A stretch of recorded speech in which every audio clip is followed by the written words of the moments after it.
N'encouragez pas les mal, papa. Tu n'as pas encouragé, mais il faut aussi dire la vérité. Avoir la sécurité n'est pas mauvais. Mais le problème qui est là, c'est quoi? Le problème qui est là, c'est quoi? Ceux qui va dérapage, c'est apôtre, kuna okena ba sécurité belé. Kuna est dans la catégorie. Bon, okena ba tapage wana parce que ngala yebi comment ça se passe. Et ko simbate, ko pousse à la pembenté, ko sala beauté, non, ça. Et puis ça exemple entre frères, parce que l'église, nous sommes des frères. Même nous les hommes de Dieu. Et les fidèles, nous sommes des frères. Au moins, tant on dégoûte à yémer, au pousse à la terre, au bouger, au salabo, au kunabazo tindika. Ok. Où est maintenant la communion fraternelle? L'église, ils ont perdu le fondement. L'église, ils ont perdu le sens. Et c'est la chair et bandeau à place. Parce que quand les années, tout le monde a un ministre, il y a un mokili. Il faut avoir la sécurité pour protéger. À l'église cité Bethel, nani a koya boire à bombe. Donc, pasteur, nous sommes amenés au Tanyuana. Nous devons louer les vertus, condamner les vices. Ma belle Ezali, il faut te condamner avec notre dernière énergie. Exemplaire. Oui, le problème qui est là, c'est quoi? Babylone, Koana, l'église et Koza la raté. Jamais un frère, ce qu'on a approché un frère, il faut ça la sécurité. Osa au banque sana. Parce que Banana Bayana, qui sait? Moutouswa Boza na maladi à l'occasion liwape apôtre abiki. Parce que quand toi tu as des gardes, tu as des sécurités. Et que Boza modèle ya génération mobimba. Et que bana nzambo baza wana bana besoin na kalabilo ko na ezakite. Na kalizaki omona le bishop Albert Kakenza Mwanambo ozo moneye wana. Omona général Sony. Omona Koutino, ozo mona tous ces gens là. Beaucoup de activités, beaucoup de bango, une opportunité au Fukami à Sambeli Ponayo. Mais de quoi il faut Babylone Kwana, il faut aussi dire que et y a capé au talisa place mokili komi. Biloko wana rapé ko et biloko ils ont révélé pe place mokili komi. Bayo kisi nzambe ya lola même basali nzambe basana confiance. Il y a peuple au bazo peut traité, basa pe na confiance entre bango. Shalom, shalom, bien-aimés dans le Seigneur. Bonzambe, na bonzambe, Lola, Ezo Futa, Simananto, Yakolo Bakenzama, Boto, Poye. Rapidement, ça c'est biso un grand merci na bande oignon tout balanda biso ba soutenir musaloyo. Là je vois les pasteurs et fils amis si à la bouche autorisée de l'Éternel depuis Zurich. Na filo mukoya motema bivin c'est de homo depuis Londres pe na maman Gisèle. Luke lo motema papa Emmanuel na Boston. Mama mami mbunga motema papa Blaise mbunga nzamba Lola amona bino. Bonzambe na bonzambe Lola Ezo Futa Simananto Yakolo Bakenzama Boto Koye. Les soit bien aimés dans les scènes toujours na cadre pour informer bien na émission bien rien que la vérité toujours pour informer bien aimé bon comme on a disparition il y a apôtre Emmanuel Mbiya Moulaya bien aimé dans les seigneurs Mbiya Moulaya oyo azalaki visionnaire fondateur visionnaire il y a église cité Bethel bien aimé dans les seigneurs après liwa il y a apôtre Emmanuel Mbiya Moulaya qu'est-ce qui va se passer bien aimé dans les seigneurs après liwa na concernant Bethel bandero babengaki bandero balobaki au juste Bethel ni eko se passé na Bethel sima ya apôtre Mbiya Moulaya bien aimé dans les seigneurs boyebi très bien que Moïse Mbiya na Bethel ya awa yendewe akomaki déjà dirigeant na yango azo kambango bien aimé dans les seigneurs o ya poto ya Paris je crois mais ezalaki ndeko o que grand frère Moïse Mbiya o ya tikaki biso na komo ya Pichu Mbiya yende azalaki kuna bien aimé dans les seigneurs berger tome kosona bandeko tome kempe kosa analyse na ndeko apôtre Basile qu'est-ce qui va se passer qu'est-ce qui se passe au sein il y a église cité Bethel bien aimé Moïse Mbiya a rechangé vision qu'est-ce qui va se passer au sein de la famille et que les candidats na ba collaborateurs na bande comme ça que Moïse Mbiya a changé azo travailler na bango qu'est-ce qui va se passer après la mort de l'apôtre Emmanuel Mbiya Moulaya. Shalom l'homme de Dieu. Shalom de quoi? Bonne santé. Yesu akeli biso mawa santé za bien ngolonza. OK, on dit par rapport il y a disparition ya Mbiya papa na biso Mbiya na enterrement na ndenge salami omonya ondeni parce que corps ya na kimpe ekunami. En tout cas, merci beaucoup. Nous rendons hommage à ces grands hommes de Dieu à ces dignes fils du pays. Tozo pesa vraiment nzambe merci. Ya komona ke muto a salé l'inzambe parce que c'est un père qui a servi son Dieu avec dignité, avec honneur pe tina suka akufina ya mo. Moni liwa ya muto do sala ke ba grand, ba père, ba se réunir pour na biso ezali preuve moko ke c'était vraiment un homme de Dieu, c'était vraiment un père. Alors, liwa na ye, ils ont interpellé biso makambo ebele. D'abord, ils ont poussé biso na obanga nzambe parce que l'apôtre Emmanuel Mbi Moulaya, sa vie c'était la crainte de Dieu. Sa marche c'était la crainte de Dieu. Alors, ils ont interpellé Bisso Kobang Nzambe, puis ils ont interpellé Bisso Bethel. Oui, pardon, ils ont interpellé Bisso être sérieux avec Dieu. Oui, les longs de pasteur comme tonga l'église. Mais tant que cité Bethel wana et tonga maki, j'ai à tonga bâtiment bon pour Nzambe ezakité. Mais déjà cet homme avait cette avance.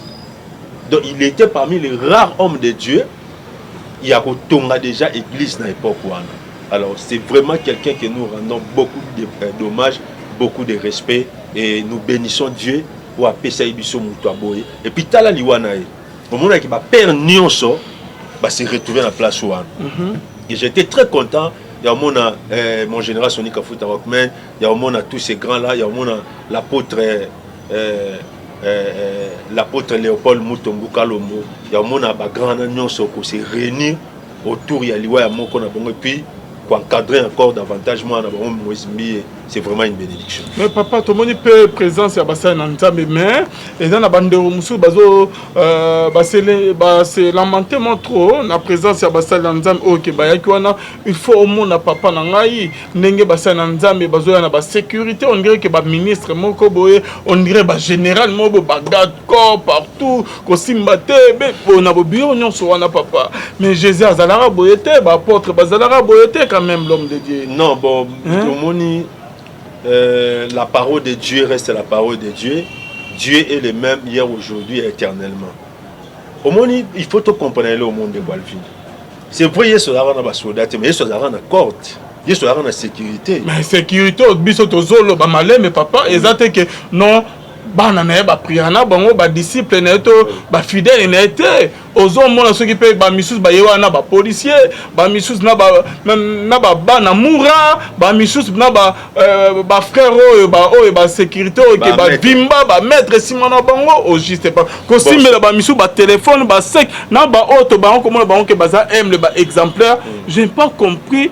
Arrivé na bango pa na cité bête moi-même j'ai été étonné na tika muno ya refungwama tozo kene wapi papa mais ceux qui bon il faut d'abord dire sécurité et ça m'habité parce que yesu pesa ki na ba beaucoup tana il faut au sentir na candidat ba fidèle ba disciple na ye on se comprend pas mais non on se comprend ça dit ba baza wa encore ba teke ba na moura wana ba policier baza na ba minu ki bona boy baza ke ba fidèle na bango non baza ya kosa musa ba kengela bango l'homme de Dieu ba maître ba ke ozwa bango baza sima ba vima ba sima ba téléphone ba sac ba bible ko ba teke za sécurité ceux qui dérapage ezali il faut condamner mais ceux qui mutaza en sécurité et que bazo sécuriser tout ça bon comment on peut-être il est dans les bon non nasi saka soloba je ne pense pas que Matanga a n'encouragez pas les mal papa pas encourager mais il faut aussi dire la vérité avoir la sécurité n'est pas pas mauvais mais le problème qui est là c'est quoi ceux qui va dérapage neti apôtre kuna okena ba sécurité belé kuna est dans la catégorie bon okena ba tapage wana parce que nga la yebi comment ça se passe et ko simbate ko poussa la pembenté ko sala beauté non ça et ça exemple entre frères parce que l'église nous sommes des frères même nous les hommes de Dieu et les fidèles nous sommes des frères au moins tant on ndegono ayé c'est ça on ndegono ayé mais au poussa na té au bouger té au sala beauté kuna bazo tindika OK où est maintenant la communion fraternelle où est maintenant l'unité et ceux qui n'ont pas le clair et ça que au moins l'église ils ont perdre le fondement dans l'église ils ont perdre le sens dans et c'est la chair et bandeau à place parce que on est en tout le monde a ministre il y a mokili awa qu'il faut avoir sécurité pour protéger à l'église cité Bethel nanya ko ya boka bombe tamakam donc ba pasteur nyon so amine no tanywana ba deni laisser ba nanyo ba pasteur walesa non mais j'ai pas ezela malembe hein papa na si ça ebele bayaki wana na base presque ba pasteur nyonso to bayaki wana ba muku na évêque ba nan il faut papa bon c'est ça te dit na makambo na moni ce sont des actes nous bayeboye simplicité ezate azelina ya vani na sima ya véhicule na ye garde wana ye mbila bimi soda bimi maître abima ya fongoli pot pasteur ye wana giti kozonga na ye basimbeli apoti na kati. Attends, yo moko papa. Il faut nous devons condamner cela. Quand la porte il y a voiture ne changer oni. Il faut de la ba quitter ba ye ba mang ba ye ba fongolo kito ke. Vous casser à protocole protocole. Papa, n'encouragez pas les mal à porte. Jésus a ceux qui m'a comme mabe à télémélion. Nous devons louer les vertus, condamner les vices. Mabe so ezali, il faut te condamner avec notre dernière énergie. Exemplaire. Oui, le problème qui est là, c'est quoi? Babylone, Koana, l'église et cause à la télé. Jamais un frère, ce qu'on a approché un frère, il faut ça n'a pas sécurité. Aux autres banques, ça n'a. Parce que Banana Bayana, qui sait? Moutou soit cause à la maladie, à l'occasion, l'Iwapé apporte à Biki. Parce que quand toi tu as des gardes, tu as des sécurités, et que les enfants de Dieu, Oyo, aux censés au pêtre, Bazana moitié à quoi accéder, et s'il y a un problème. Moi, je crois qu'on doit revoir tout ça. Cher Père, cher ministre de Dieu, chère colonne, il faut tout revoir. Il faudrait revoir Bilokouana parce que vous avez un modèle, il y a génération mobimba. Et que Bana Nzambo Bazawana, Bana besoin, Nakala Bilokouana Isakite, Nakalizaki au monde, le bishop Albert Kakenza Manambo, aux hommes on est Wana, au monde général Sony. Au moment où Koutino, au moment où tous ces gens-là, beaucoup de activités, au moment où on a une opportunité, au Fukami, à Sambeli Ponayo. Mais de quoi il faut, Babylone, il faut aussi dire que, et à Kapé Talisa, place Mokili Komi. Biloko wana rapé ko et biloko ils ont révélé puis place Mokili Komi. Bayo kisi Nzambe ya lola même basali Nzambe, basana confiance. Il y a peuple au bazo peut traité, basa pe na confiance entre bango. Yango que l'homme de Dieu, on dirait bayaki affrontement quoi. On dirait bayaki que non, concurrence mobo, rivalité mobo. Bayesko rosala on a matanga, ya papa non, ya Moïse Mbiye. Non. Qui c'est? Au fond mon, non c'est ça papa. Au fond mon appel, Nzambe papa moula bien sûr. Au fond mon appel bakaro bayaki na on a ba matanga. Attends ministre à télématé, premier ministre à télématé. Ba namoura, ba policier, ba maître Sima. Papa nanga o kita bo ba fongole les portes akiti akene bo ba simbelier bo simba au juste ezanine on dirait que matanga ya papa Moïse Mbiye ba pasteur ne ba ya ko ça ba ba ngani rivalité net que ba tapage mongo boye concurrence affrontement polémique mongo ba la que te nga na lekibino o ya lekio simplicité na ba pasteur plus pas ba pasteur ba ya na matanga na Moïse Mbiye simplicité ezala kité arrivé na bango. C'est parce que tout le monde est basé. Ah non, moi j'ai été déçu. Simplicité exacte, oui, papa. C'est ce que humilité au Bible, les autres, c'est exact dans pasteur. Et quand vous avez un misuso, to ba on mona ba na musika et quand vous biso makas na matanga papa Moïse. On dirait que Nzambe na bimisi ba on polele bizai na bon. Baza MDT ba ko ça biso. Ce sont des choses de Calvin et je t'ai échappé mokili et komi mabe. Et puis babilo ko ana olabi eza makambo bako stanga te na kati na bino parce que ne ba yewana Nzambe pa ko bikisa mutu mwana Nzambe mo pa ko sa conviction kende na moni papa na ngai boye na fuka masambela pona nga c'était comme ça biso na foi chrétien to koli bongo so moni les générations ni ka futa rockman au moni azotambola au kimimbango fukami asambela pona au moni pasteur moko ebike wana dadi au fukami asambeli pona yo. Est-ce que quand les pères viennent comme ça, parce qu'il faudrait dire que tu as un père baza, il y a des choses où tu dois tenir avec beaucoup de respect. Au moins que tant que tu as des abonnés, tu as la conviction à la main. déjà corps eza wana ya ba militaire ya ba moura ya tout ça motazo ebate à sala ndeni. Alors si je dois dire aux gens si on a repé ça à vie moko quant à ces que babiloko wana il faudrait si là et que les hommes de Dieu doivent se sentir à l'aise na kati na bango que eza leloko moko te que sokaye et go sala boy ko zonga ça non ba sala nzambe faut ba se sentir baza à l'aise bisika baza. Ils ont un problème mon côté que n'enga yewana et ko poser boy n'enga yewana et sala boy non. Je crois que les comportements moko oyo vraiment il faut figer en moto ko se pela na moté et nzamba sunga basali ni ba comprendre que les comportements mo ya bien te na église corps du Christ. O akufa ki na zamuta kimia il faut pétant to ya to na kimia na simplicité nyonso. Voilà. OK, merci beaucoup l'homme de Dieu. To continue deuxième point na biso. Et là, on est école dans l'église Cité Bethel. Tout le monde a l'église belé l'homme de Dieu. On peut exemple ici quand on a bimela na église fait pas qu'on nzambe malam. Tout le monde a qui disparition ya musée. Aïdine Abba Kufaki si maman na qui mais tout le monde église nenge et souka qui bien aimé dans nenge peu et kitaki makas. Tout le monde peut disparition ya nanyo comme on est pas père né ma papa ya papa na biso sikate na kufa kai akufi tout le monde moi na naye né ma sikate na azu église na ebandeleza na bien église est toujours dans mouvement mais pour le moment église Dieu vivant des cicatrices eza ya rokita l'homme de Dieu. To pese par exemple moi ebele awa suko papa ya Moïse mbiye akufi l'homme de Dieu mona ki kutu ndenge ke église ninyo Dieu des cicatrices ndenge ke ebana ko bena na discussion et panzane comment ce qui était trois parties bona boy suko après liwa ya apôtre mbiye mulaya église pe cité Bethel attends ça me malam ba départ salamaki et qu'on reconnaître pe ba départ église cité Bethel et ko panzana église cité Bethel et ko soukane est-ce que Moïse mbiye a s'imposer toujours église équitateur que toujours ou comment mais quand on ko bete la biso du solo to me peu ko ça analyse par rapport ya après papa il y a Emmanuel Mbiye, papa il y a Moïse, mais qu'est-ce qui va se passer dans l'église Cité Bethel? Et quand panzana qui t'appelle dans l'église Moussous qui dit to conflit moro et quand tu as le sous qu'on a 4 mais on va expliquer biso. Bon, de quoi le fin? Comme on dit succession, ils ont problème moro très très sérieux, ils ont très délicat succession. Ko succéder, ko jouer sika ya mutu. Ils auront chose facilité. Et puis, qu'on préparer relève, ils auront facilité. Ba grand nyonso zomo na monde.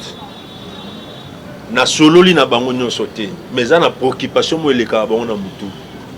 Après moi, qui sera là? Yango mona même so tangi na Bible. Au mona que tangu David a komaki akufa. Problème se posa qui nanya kokoma après. Il y avait un camp qui soutenait Adonija. Mais il y avait aussi l'autre camp où ils avaient pour Salomon. Mais c'est le prophète Nathan qui est venu pour éclairer. À David que non. Nzambe alobaki et Adonija te muta au pouvoir. Mais Nzambe alobaki et Salomon ne muta au place na. Donc problème il y a succession, ils ont problème très délicat. Ils ont problème très sérieux. Tout le monde a l'église est belée. Ceux qui responsables à Koufi, église on a payé. L'église est belée, ceux leader à Koufi, église on a payé Koufa. Ils ont battu belé, battu avec l'église, ceux qui te roubent le temps à Bakombo. Monsieur c'est Koufa, monsieur échange à Combo, n'existe même pas. Pourquoi? Parce que qu'au succéder, ils ont problème très très sérieux dans la vie à battre. Parce que là on a connu Bezani. Déjà de son vivant, l'apôtre Emmanuel Mbiye, il avait déjà préparé sa succession. Aux Hollande a préparé qui déjà succession naïe. Que ce soit au niveau interne ou au niveau externe. Déjà interne déjà, tout le monde pasteur Moïse Mbiye a mis bâton. Il faut tout le bapé vérité moussou. Cité Bethel wana soit baisse makasi. Cité Bethel wana ekitara makasi. Et à un niveau à église, et à un niveau à chaîne. Mais tout le monde n'est pasteur Moïse a joué l'église ou a commission en place où ils ont les lots. S'il faut citer des temples où ils ont construit dans les normes standards à l'élo, tu citer pendant cité Bethel. Alors, de son vivant déjà, l'apôtre avait réussi, avait déjà réussi, il y a établir tout le monde en relève. Que l'élo, c'est une zamba juillet. Ça un problème, parce que le pasteur Moïse déjà est là. Mais, déjà a réussi ça qui est l'eau. Parce qu'il y a beaucoup de ministres, il y a beaucoup de hommes de Dieu. Au monde a Koufi Boé, église est Koufi, Tekilo Pangou, saboter peuple bleu au nos. Mais son total, Nzambe, l'apôtre, déjà de son vivant a réussi ça et l'eau. Si peut-être un problème est que vous allez, l'oba peut-être bon.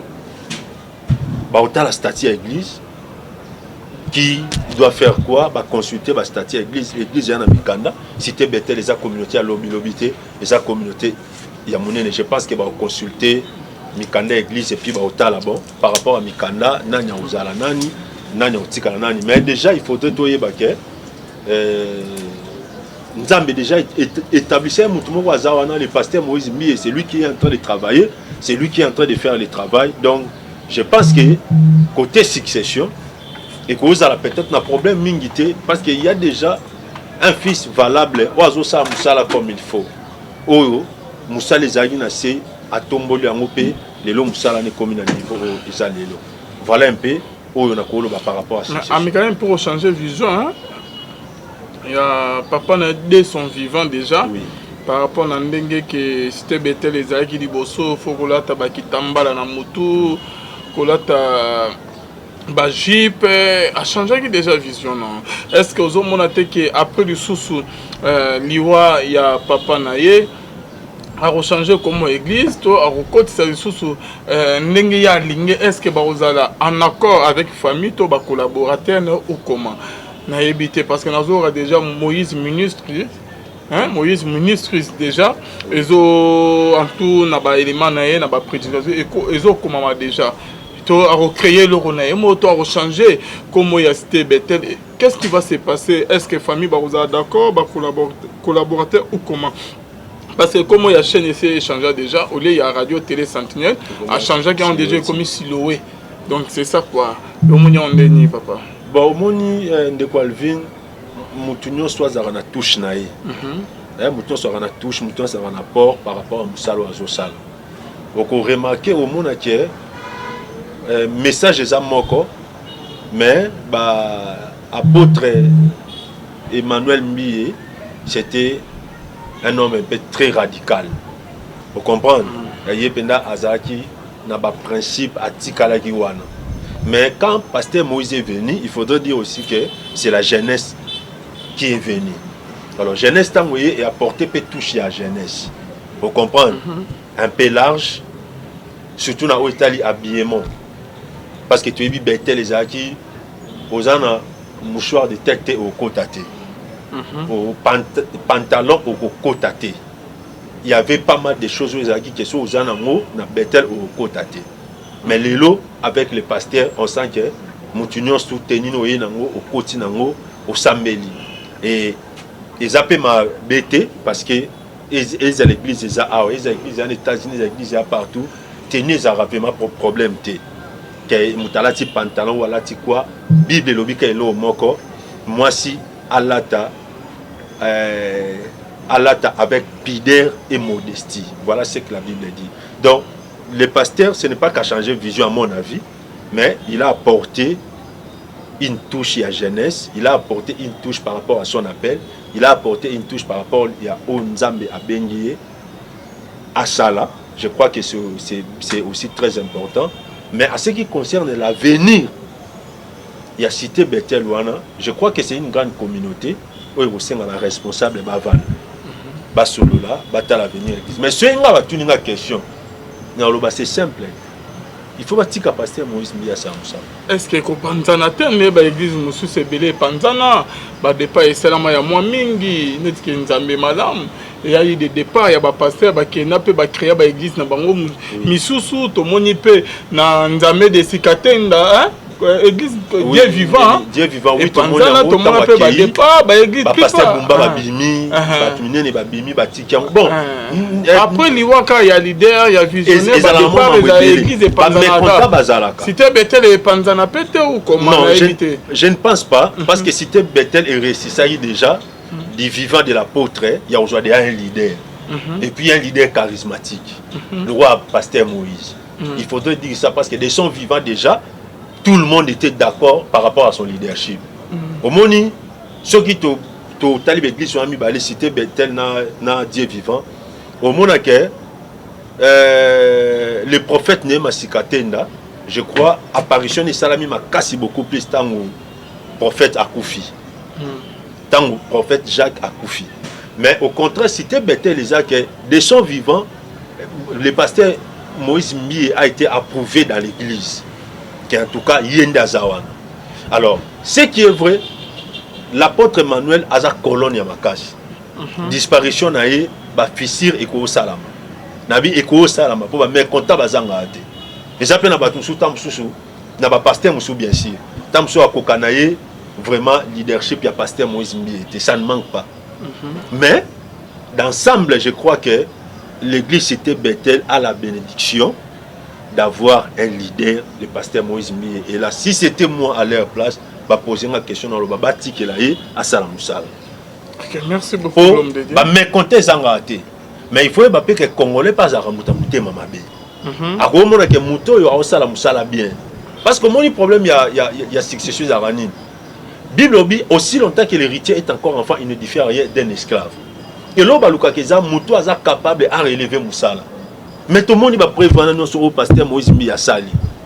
Boke Lukasu Moutou Poni. Bethel Ezagi na couleur wanate.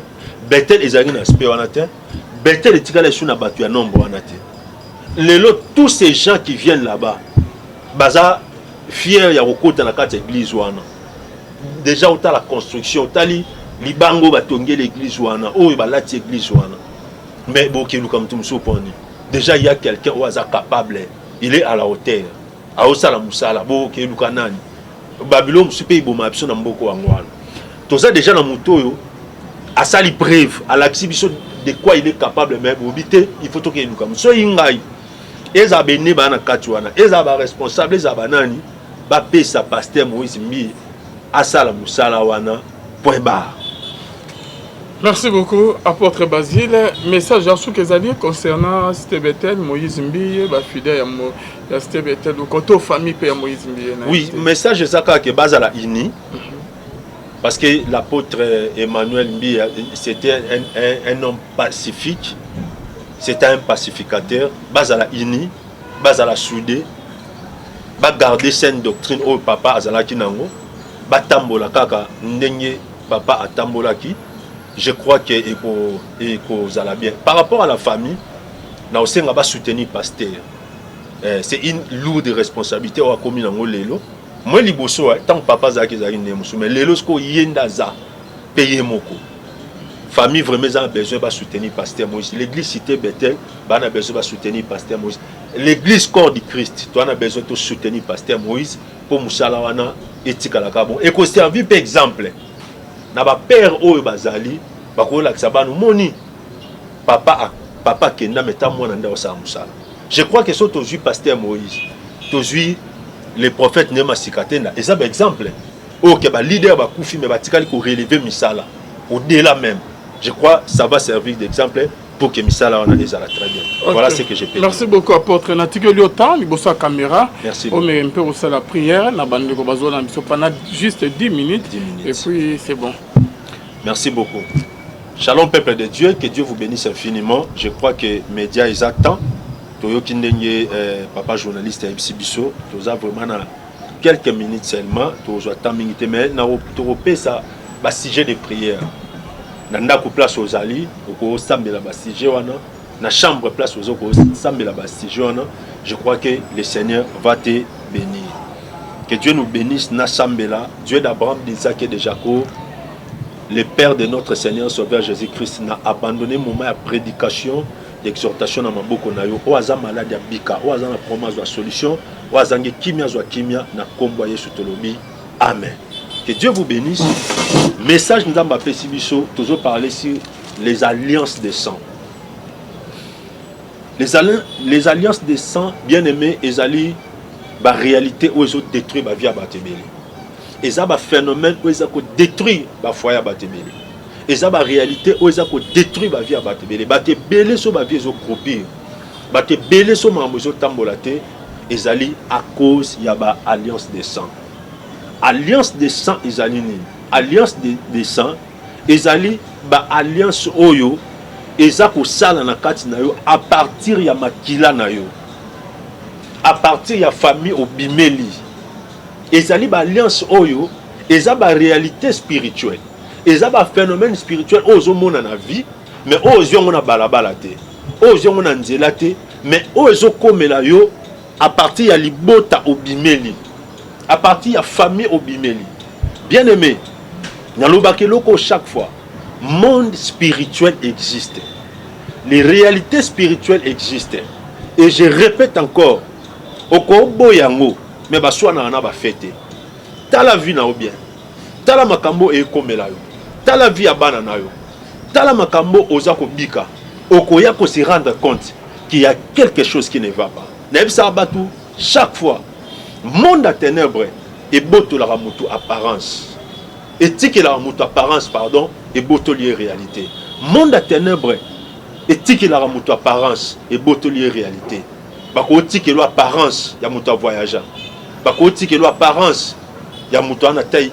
Il y a mutu anakta bien bakoti ke lo apparence ya mutu bota bana mais bazui lipamboli bana balongoli bazui lipamboli voyage balongoli bakoti ke lo apparence à musala mais bazui bénédiction mutu so zo na musala ni balongoli yango mona batebele ba travailler mais so tout ni penza bien alors il faut que na habiter musala na salaka so ki mbongo ekenda wapi mon frère ma sœur toujours détruire la réalité, la alliance de sang. Alliance et pacte. Alliance et convention. Alliance et loi contrat, mais au-delà. Où ils ont lié Moutuna Batmo Songolo. Et sur le plan spirituel, il y a aussi des alliances spirituelles. Et alliance Tolobela, les alliances à Makila. Alliance à Makila, les alliances Oyo, et Zanayo, du fait, il y a famille au Botameli. Du fait, il y a Libota au Bimeli. Nous allons lire seulement notre verset biblique, Ézéchiel chapitre 16 à partir du verset 3. Tu diras ainsi par le Seigneur l'Éternel à Jérusalem, par ton origine, ta naissance, tu es du pays de Canaan, ton père était un Amoréen et ta mère une Étienne. À ta naissance, au jour où tu naquis, ton nombril n'a pas été coupé, tu n'as pas été lavé dans l'eau. Prophète azomona nzamba ebisa loba abi yebisa Israël nakobota manao bakatara mutolute abi ton nombril n'a pas été coupé. Bien aimé, je m'adresse à quelqu'un, nombril spirituel pesa la bakatara yango, nombril spirituel pesa la balongola yango so bakata yango te virotika la kana kacha famille so balongoli yango te obika même situation, obika même réalité na bande kwa famille, malgré au salaka, malgré au tangaka, malgré tu travailles, malgré makambo au sala, bien aimé soba katangote par la délivrance, obika même sort. La Bible dit quoi? À ta naissance, ton nombril n'a pas été coupé. Bien aimé, nombril spirituel et salaka. Au moins moi na bakata ki mutulu, pourquoi? Bakata ki po akoma indépendant. Pour y pas comme vivre vie naïe. Atiko dépend de la vie à maman parce que au départ, oh maman bande ko lia yango ya yé abande ko se nourrir nango. Mon papa bande ko respirer ça qui oh maman de maman zo respirer et zo permettre à respirer. Mais le ko la bimi, il faut pas quatre loko wana. So ba quatre loko wana te, bien aimé. Moi na à vivre ça te. C'est sa condition à Batebele. C'est ça peut-être ça peut vivre. C'est ça peut-être ça peut situation non. Non ba kate loko wana te musisa wana famille. Alliance wana zo lié bat na famille ba kata wana te. Ngo mona so talifino bien maman. Au mona ke oso bika même couleur na libota malgré bima. Malgré voyager, malgré be fort oso ça na vie. Oso tourner ka place moko. Mais par cette prédication, par cette exhortation, Dieu veut faire quelque chose dans ta vie. Par cette exhortation, papa, mi tala bien, tala bando voyageur. tala bando banda musala wana tala bando banda ba faire tala bando banda relation wana tilelo obi kaka même phénomène obi kaka même réalité ozobi kaka likambo wana moko nazo bondela nzambe yo mtu olanda ngai nzamba touché yo nazo bondela nzambe yo mtu ozolanda ngai nzamba simba yo nzambe akangola vie na to lobela ba alliance spirituelle ba alliance spirituelle ndez esalaka ke olali mais olota koko na mino sa kufa kala olota kaye ba alliance spirituelle ndez esalaka ke olali na butu mais oza olota ozo sangisa nzoto na ndeko na yo na cousin ou bien na cousine na yo ozo sangisa nzoto na papa boti yo ba alliance spirituelle ndez esalaka ke olali mais ozo sangisa nzoto na mama aboti yo ba alliance spirituelle ndez esalaka ke olali mais olotaka ndeko na lata bilamba na yo ba alliance spirituelle ndez esalaka ke olotaka bilamba na yo papa na bino alataka ngo bien aimé ba alliance spirituelle ezali ba alliance spirituelle ndez esalaka ke olota ozana zamba olota ozala na katikati ya mai ba alliance spirituelle ndez esalaka ke malgré ozosala moyen makambo etambola eza te otourne place moko na ina tanga verset ya suka mpona ke clôturer parce que toza seulement na 10 minutes yokande bible lobi j'ai passé près de toi comme na verset 6 je t'aperçus baigné dans ton sang et je t'ai dit vis dans ton sang je t'ai dit vis dans ton sang prophète abina omona na l'équipe pembeni ya mutu wana o mutunu bakata kite na moni azo vivre na makila oui bien aimé et ana bato belé vie na bango zo baigner na makila famille mon frère ma sœur tala vino bien Satan a tiqué la muta apparence ko sala ki enquêter ko tala petenga esimanga te tala vie na yo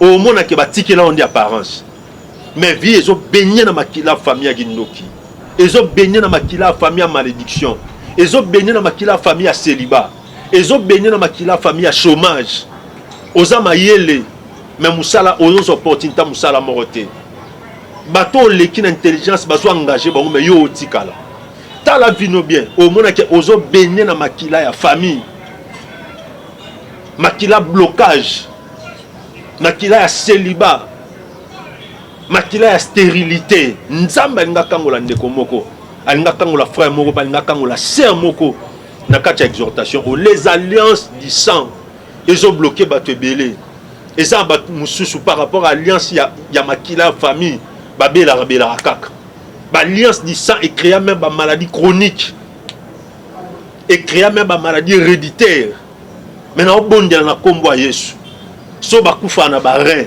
o kufa na ba rein on a te soki bakufa na ba estomac chronique o kufa na ngote soki mutu pasi wana yango nde boma bato na famille du fait ya ba alliance de sang o kufa na ngote kota contact na biso nous allons prier pour toi nous allons gêner pour toi nous allons te donner des orientations spirituelles et nzambe obimison na kata situation wana n'habite pendant que je suis en train de parler alliance nini ya na famille alliance nini etambusa bino mon frère ma sœur Satan alongwa na nzoto mutu te po umeli réalité spirituelle elongwa na nzoto mutu te po umeli mais Satan alongwa na nzoto mutu po ba bengani parce que mutu a eu délivrance. La Bible dit si quelqu'un est en Christ, il est une nouvelle création. Les choses anciennes sont passées et voici toutes choses sont devenues nouvelles. Bien-aimé, Dieu veut faire quelque chose dans ta vie. Dieu veut faire quelque chose dans ta famille. Nzamba sa quelque chose na kacha banana. Nzamba nga bimission na kacha libuluana. Yango wana mama, si tu es avec les enfants, papa sozana bana, nous allons prier. Kota contact na biso to bonde la pona yo, to kata alliance makila. To kata phénomène makila. Oh, ils sont ça là que malgré voyage, malgré ma faire, malgré mes efforts consentis, aux autres tourner quand on a makila famille. Nous allons prendre des temps d'en parler encore davantage et Dieu va aider quelqu'un. N'ayna sambela pour nous tiko la prière. Parce que les médias c'est le temps.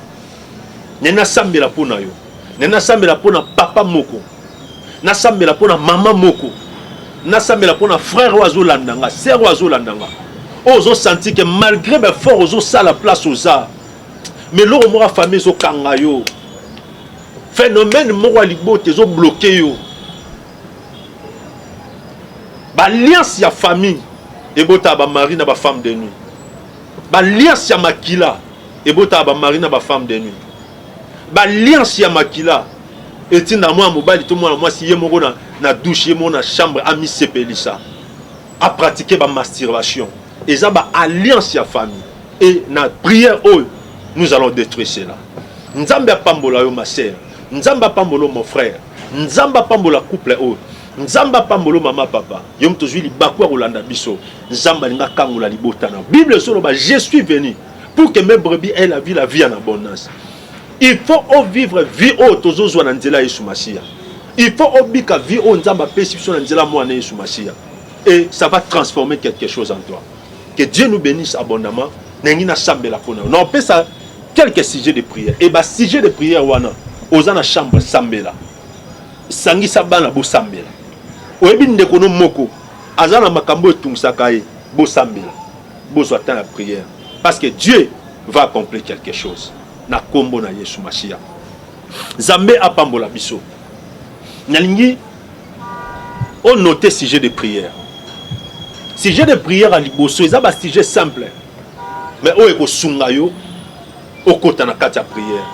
Sujet liboso au sambela, au goebisa nzambe boy. Bible zoloba si quelqu'un est en Christ, il est une nouvelle création. Au goebisa nzambe, nangi nouvelle création na koma ngo penande ya solo.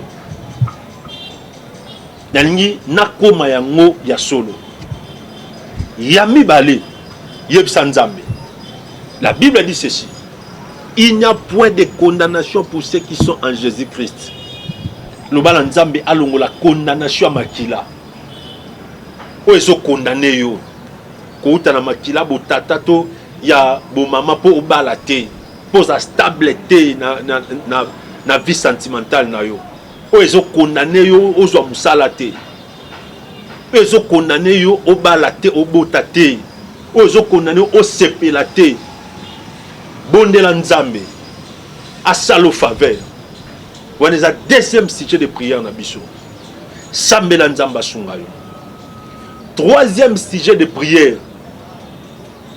Et oezali sujet de prière on na souhaitara mutu faut ça lango vraiment ozala très concentré. Osa la prière à Gédéon. Nzamba bisi Gédéon. Abi détruit l'hôtel de Baal qui est à ton père. Oko sang sabana. On va détruire l'hôtel ya Baal parce que ma famille, ma alliance de sang, et ça a base dans les hôtel ya famille. Sangisa bana, sangisa papa, sangisa maman, bo samela, bo détruire l'hôtel wana. Et quatrième sujet de prière, on peut s'en a émission prochaine. Que Dieu vous bénisse. Nena sambela pona ndekomo azola nangai. Joa maboko no talisa na direction nangai. Et Nzambe asalelo mona kacha vinayo. Dieu d'Abraham, d'Isaac et de Jacob. Nazo sambe la pona mutu nyonso azola nanga siko.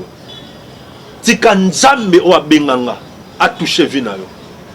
Alliance makila yabo tata, yabo mama, yabo koko na bino. O ezo kango na viwana.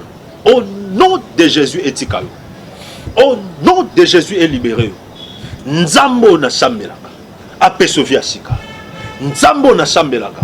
Makilo esopana kine kulusu. Ekota kati na yo. Et brisé makila ya botata. Et brisé makila nyonso ya bokoko, ya bonganga, ya bakisi. Au nom de Jésus-Christ. Dieu est tout puissant. Na beleli yo pona mon frère, pona ma sœur, pona maman, pona papa, pona bana, oba olanda nga siko. Alliance makila ekweya. Alliance makila ezala brisé. Alliance makila ezala détruite au nom puissant de Jésus. Bola mwanzambe ezaliko na yo. Bola mwanzambe ezaliko la bana. Bola mwanzambe ezana kacha famille. Bola mwanzambe ezana ba projet. Bola mwanzambe ezana makam nyonso bozo sala. Kimia na nzambe batela bino na kombo na estolobi. Amen. Amen. Amen. Amen. Que Dieu vous bénisse infiniment. Benga biso na plus 243 89 69 16 721 plus 243 89 69 16 721. Numéro Nabiso Ezawana. Kota contact Nabiso. Même numéro on les appelle numéro WhatsApp. Au reçoit Biso. Et le Seigneur va accomplir beaucoup de choses. Nzambe apambola ndeko Alvin. Apambola Ndeko Arnold na réalisation. Que mon Dieu vous bénisse. Yangouana maman, si tu es avec les enfants, papa, Sozanabana, nous allons prier.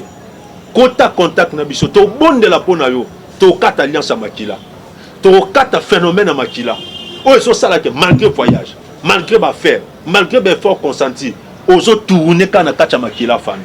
Nous allons prendre des temps d'en parler encore davantage et Dieu va aider quelqu'un. N'ayna sambela pour nous tiko la prière.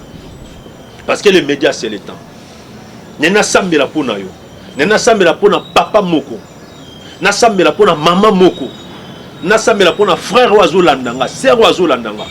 Ozo senti que malgré mes efforts ozo ça la place aux arts. Mais l'eau mora famille zo kanga yo. Phénomène mora libote zo bloqué yo. Alliance ya famille et bota ba mari na ba femme de nuit. Alliance ya makila et bota ba mari na ba femme de nuit. Alliance ya makila et tinda moi mobali to moi si yemo na douche yemo na chambre a mi sepelisa a pratiquer ba masturbation. Et ça ba alliance ya famille et na prière oh nous allons détruire cela. Nzamba pambola yo ma sœur, nzamba pambola mon frère, nzamba pambola couple oh. Nzamba pambolo mama papa yom tozui libakwa rolanda biso nzamba linga kangola libotana Bible solo ba je suis venu pour que mes brebis aient la vie en abondance. Il faut vivre vie au tozozwa na nzela Yesu Masia. Il faut obika vie au nzamba pesi biso na nzela mwana Yesu Masia et ça va transformer quelque chose en toi. Que Dieu nous bénisse abondamment. Nengina sambela pona. On peut ça quelques sujets de prière et ba sujet de prière wana ozana chambre sambela. Sangisa bana bo sambela. Oyebi ndeko no moko azana makambo etungisaka ye bo sambela bo zwata la prière parce que Dieu va accomplir quelque chose na kombo na Yesu Mashia. Zambe apambola biso nalingi on noter sujet de prière. Sujet de prière à liboso eza ba sujet simple mais o eko sunga yo okota na kati ya prière. Sujet liboso o sambela o koyebisa nzambe boye. Bible zoloba si quelqu'un est en Christ, il est une nouvelle création. Okoyebi sa nzambe, nangi une nouvelle création nakoma ngo penande ya solo. Nangi nakoma yango ya solo. Yami bale yebisa nzambe. La Bible dit ceci. Il n'y a point de condamnation pour ceux qui sont en Jésus-Christ. Lobala nzambe alongo la condamnation makila. O ezo condamné yo kouta na makila bo tata to ya bo mama po obala te po za stable te na vie sentimentale na yo. O ezo condamné yo ozwa musala te. O ezo condamné yo obala te obota te. O ezo condamné o sepela te. Bondela nzambe asalo faveur. Waneza deuxième sujet de prière na biso. Sambela nzamba sunga yo. Troisième sujet de prière. Et au Ezali, sujet de prière, on a souhaité, il faut ça vraiment, on a très concentré. On a la prière à Gédéon. Nzamba ici Gédéon. Habite détruire l'hôtel de Baal qui est à ton père. Au gros 5 Sabana. On va détruire l'hôtel de Baal parce que ma famille, ma alliance de sang, et ça a la base dans l'hôtel de la famille. Sangisa bana, sangisa papa, sangisa maman, bo sambela, bo détruire hôtel wana. Et quatrième sujet de prière, nous avons une émission prochaine. Que Dieu vous bénisse. Nena sambela pona ndekomo azola nangai. Zwa maboko no talisa na direction nangai. Et nzambe asalelo mona kacha vinayo. Dieu d'Abraham, d'Isaac et de Jacob. Nazo sambela pona mutu nyonso azola nanga siko. Tika nzambe o abenganga a touché vinayo. Alliance makila ya bo tata, ya bo mama, ya bo koko na bino. O ezo kango na vi wana. Au nom de Jésus etikalo. Au nom de Jésus est libéré. Nzambo na sambelaka. Apeso via sika. Nzambo na sambelaka. Makilo sopana kine kulusu. Ekota katina yo. Et brisé makila ya bo tata. Et brisé makila nyonso ya bo koko, ya bo nganga, ya ba kisi. Au nom de Jésus-Christ, Dieu est tout puissant. Na beleli pour mon frère, pour ma soeur, pour ma maman, pour ma papa, pour ma bana, oh bah nanga siko. Alliance makila ekweya.